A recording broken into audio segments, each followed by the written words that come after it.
So I guess it was convenient for you to turn your back on the woman who held your spine. Woman, you were brought forth from my side, created to support me like the gravity-stricken moon does the brisk breath of nightfall. But when fear clawed its way into my heart, when he called my name in the garden, you shrunk and hid your shameful body. Where were you when the Prince of Night found his way to your star?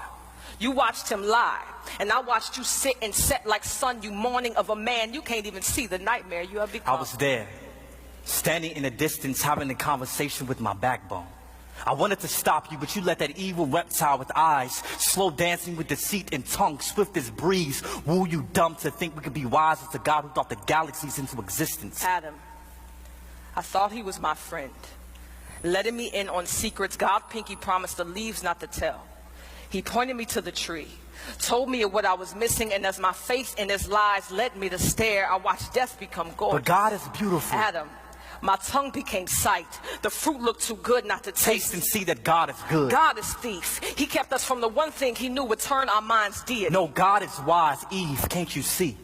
In our feast for knowledge, we have become fools. Searching for wisdom in a mere branch, we forgot about the God who had the power to grow us from dust with no roots. His mind is wide as sky, and we were free as clouds, but now the silent hum of shame echoes the land. The eerie chill of father's curse crawls across our conscience, and the very river we bathe our naked souls in is damned because of you. What have you done? Do not blame me for murder and name yourself victim as if we are not both ghosts with skin. You left me for dead. Did you forget the sixth day when God made you from dust? But he made you from me for me.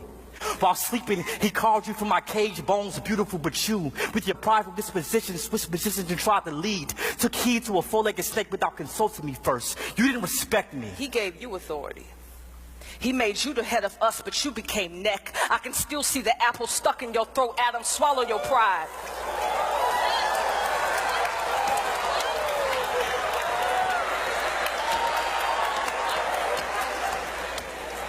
You were supposed to lead me, yet I am to blame. Your wife, your Eve, the one who is now shamed once beauty the moment you saw her breathe. Maybe I should noose a ribbon around my neck, make a skirt of wrapping paper, stuff my natural naked chest with leaves. Maybe then these bones will be enough gift for you again, this flesh enough body for you to bathe in. The day you will move God from your soul, emptied your nest of his glories, the day you beg me to take his place, fill your voids, become this image of perfection to satisfy your insecurities. God forbid our sons grow up treating their sisters like cemeteries, stacking their bodies and bones in one closet to wear as one flesh every time they want to feel alive. Eve, please understand that you further prove my point. That prideful organ brewing beneath your breast beats with no submission for your husband. And for this, your future daughters would not be quiet, gentle, but some would be loud as nagging crows scavenging on the dead earlobes of men.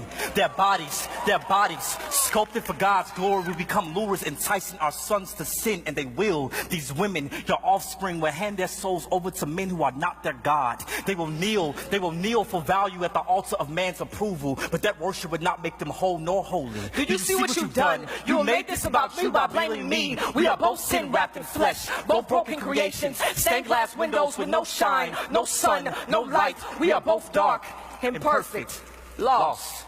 We are fallen.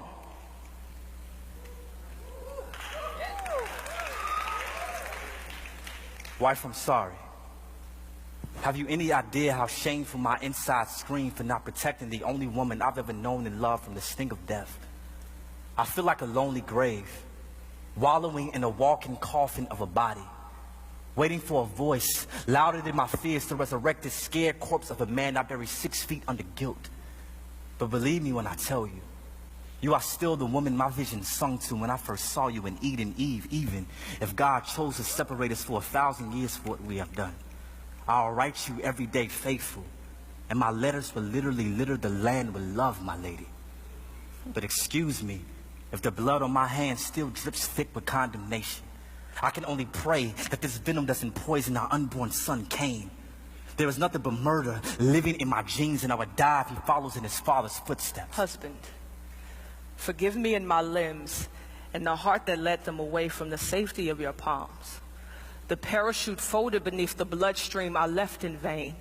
I promise I will never try to fly without you again.